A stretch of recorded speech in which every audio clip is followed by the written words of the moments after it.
इस वीडियो में हम लोग पढ़ने वाले हैं चिन्हों के नियम, जिसको हम लोग इंग्लिश में बोलते हैं साइन रूल। ऐसे बहुत सारे बच्चे हैं जिन्हें जब दो नंबर को आपस में प्लस माइनस मल्टीप्लाई डिवाइड करना होता है तो उन्हें हमेशा कंफ्यूजन रहता है कि हमें चिन्ह कौन सा लगाना है, धन लगाना है, ऋण लगाना है, और 95% बच्चे इसी में गलती करते हैं। तो आप कोई कॉम्पिटिटिव एग्जाम का तैयारी कर रहे हैं या किसी स्कूल के बच्चे हैं या आप क्लास 10th और 12th बोर्ड का एग्जाम देने वाले हैं, सभी बच्चों के लिए ये वीडियो बहुत इंपॉर्टेंट है। अगर आप अगले 5 से 6 मिनट तक मेरे साथ आप बने रहेंगे तो हमेशा के लिए आपका ये कंफ्यूजन दूर हो जाएगा। और आप वीडियो के अंत में जरूर हमको कमेंट करके बताइएगा कि क्या हमने जो आपसे वादा किया था हमने वो पूरा किया, यानी यह वीडियो देखने के बाद आपका पूरा डाउट क्लियर हो गया कि नहीं क्लियर हुआ। मैं हर नियम को अच्छे से एक्सप्लेन करने वाला हूं, समझाने वाला हूं उदाहरण के साथ, ताकि आपको कोई भी परेशानी और दिक्कत ना हो। अंत में मैं आपको एक ऐसा ट्रिक बताने वाला हूं कि वो ट्रिक जादुई ट्रिक है। ट्रिक का यूज करके आप बहुत ही कम से कम समय में आसानी से कैलकुलेशन को कर पाएंगे। तो चलिए हम लोग अपने टॉपिक को स्टार्ट करते हैं।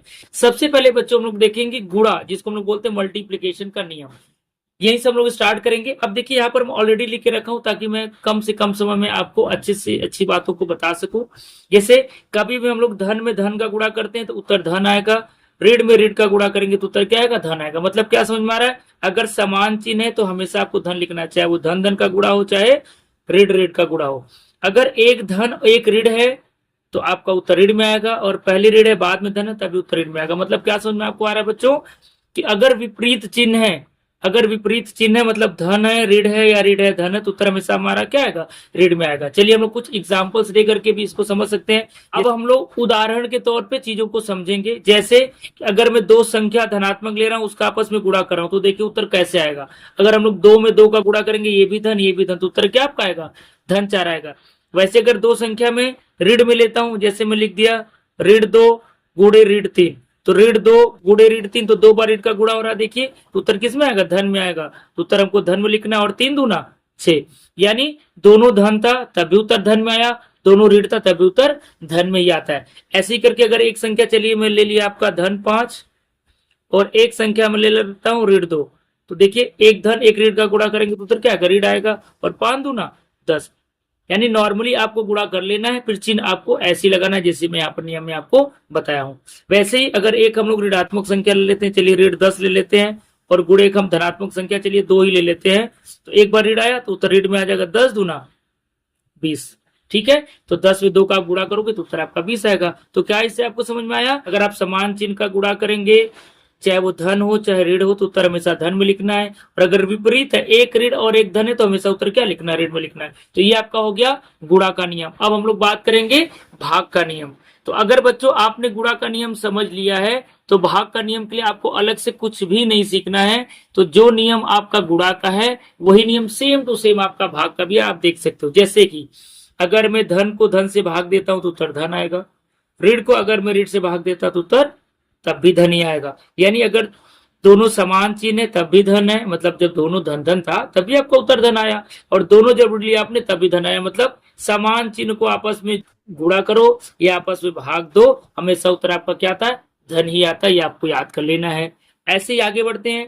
अगर एक धन एक ऋण का भाग दोगे तो उत्तर ऋण आएगा, और एक ऋण एक धन का भाग दोगे तब उत्तर आपका ऋण ही आएगा। आप देख सकते हो दोनों का आप मिलान कर सकते हो, गुणा का नियम हो चाहे भाग का नियम हो, दोनों आपके लिए सेम है। मतलब एक आपने सीख लिया तो दूसरा तो ऑटोमेटिक ही आपको आ जाएगा, इसमें कोई दिक्कत वाली बात नहीं है। अब चलिए कुछ उदाहरण हम लोग जल्दी जल्दी देख लेते हैं।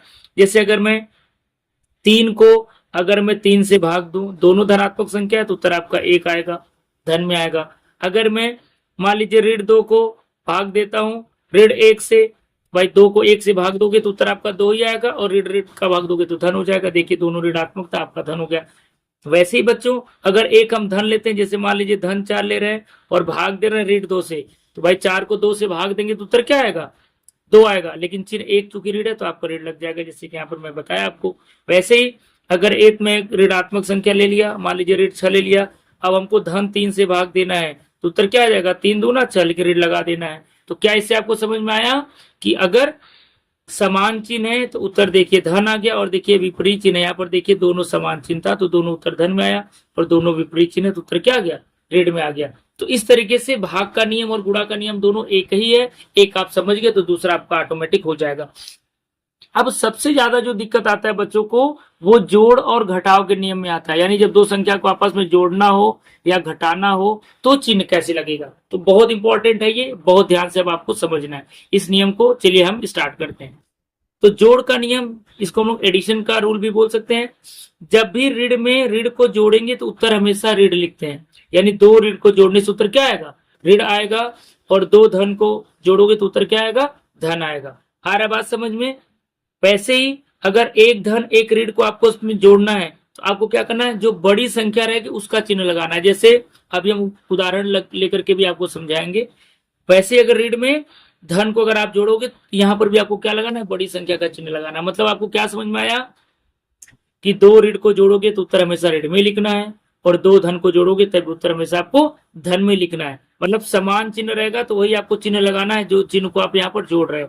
लेकिन अगर एक धन या एक ऋण है, पहले हो चाहे बाद में, उससे कोई फर्क नहीं पड़ता है। तो आपको आंसर में उस संख्या का चिन्ह लगाना है जो संख्या क्या रहेगी, बड़ी रहेगी। अब यहाँ पर भी चलिए हम लोग उदाहरण देखते हैं। यहाँ पर भी हम लोग कुछ उदाहरण देख लेते हैं ताकि आपका डाउट पूरा ही क्लियर हो जाए। आप जैसे मान लीजिए मेरे पास ऋण 4 है और हमको जोड़ना है ऋण 2 को। ऋण 4 में क्या करना है, ऋण 2 को जोड़ना है। तो 4 और 2 कितना हो जाएगा, 6। और आंसर क्या आपका आ जाएगा, ऋण 6, क्योंकि दोनों ऋण है तो उत्तर किस में आएगा, ऋण में आएगा।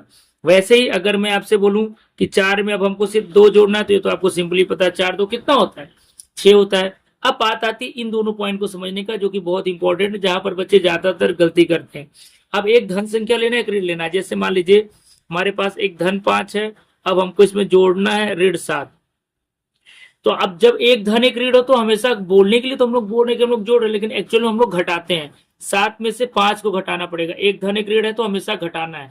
7 में से 5 घटाओगे उत्तर कितना आएगा, 2। लेकिन नियम क्या बोलता है, बड़ी संख्या का चिन्ह लगाना है। तो बड़ी संख्या कौन सी है, 7, और उसका चिन्ह क्या है, ऋण। तो आपको उत्तर किस में लिखना है, यहाँ पर ऋण में लिखना है। वैसे ही अगर एक में चलिए ऋण 9 ले लेता हूं, मैं छोटा छोटा नंबर ले रहा हूं ताकि आपको समझने में आसानी हो। और एक में चलिए धन 2 ले लेता हूं। एक आपको ऋण संख्या लेना है, क्या लेना है, धन संख्या लेना है। अब फिर से वही एक धन एक ऋण है तो आपको घटाना है, करने के लिए हम लोग जोड़ रहे हैं लेकिन एक्चुअली हम लोग घटाते हैं। तो 9 में से 2 घटा देंगे कितना उत्तर आ जाएगा, 7। बड़ी संख्या का चिन्ह क्या है, ऋण है, तो बड़ी संख्या का चिन्ह आपको ऋण लगा देना है।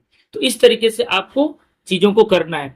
आप पॉज करके आराम से जब वीडियो कंप्लीट हो जाएगा तो आप इसको नोट कर लीजिएगा, ये आपके लिए बहुत इंपॉर्टेंट है। अब चलिए हम लोग लास्ट घटाव का नियम देखते हैं और इसके साथ ही आपका ये पूरा टॉपिक कंप्लीट हो जाएगा। लास्ट में जो मैं ट्रिक बताने वाला हूँ वो भी मैं आपको बताऊंगा। अब देखिए अगर हमको ए में से भी, यहाँ पर हम एग्जाम्पल्स लेके समझेंगे ताकि आपको और अच्छे से जल्दी समझ में आ जाए। अगर मान लीजिए ए में से हमको बी को घटाना है, तो जैसे कि मैं आपको बताया ए में से बी घटाने का मतलब है कि ए में से हम लोग ऋण बी को क्या कर रहे हैं, जोड़ रहे हैं। मतलब ए में हम लोग माइनस बी को प्लस ही करना बोलते हैं, यानी आपको सिर्फ बीच में प्लस का चिन्ह लगा देना। जैसे उदाहरण के तौर पर देखिए हमको -5 में, सॉरी धन 5 में धन 3 को क्या करना है, घटाना है। अब क्या करेंगे, अभी मैं आपको बताया कि ऋण और धन का गुणा क्या होता है, ऋण होता है। जिसका मतलब हमको 5 में से 3 को क्या करना, घटाना है। और अगर आप 5 में से 3 को घटा दोगे तो उत्तर क्या आएगा, धन तो आएगा। वैसे ही फिर से देखिए अगर ये धन 5 है और यहाँ पर ऋण 3 को हमको घटाना है, तो एक्चुअल में इसलिए मैं आपको गुणा का नियम पहले बताया क्योंकि यहाँ पर देखिए गुणा हो रहा है। अब ऋण में ऋण का गुणा करते तो उत्तर क्या आता है, धन आ जाता है। मतलब समझ लीजिए 5 हो गया और ये आपका धन 3 हो गया। 5 और 3 मिलकर कितना हो गया, 8 हो गया। सेम उसी तरीके से ऋण और धन का गुणा क्या होता है, ऋण होता है। तो ऋण 5 और ये ऋण 3 हो गया। ऋण 5 ऋण 3 मिलकर कितना हो जाएगा, ऋण 8 हो जाएगा।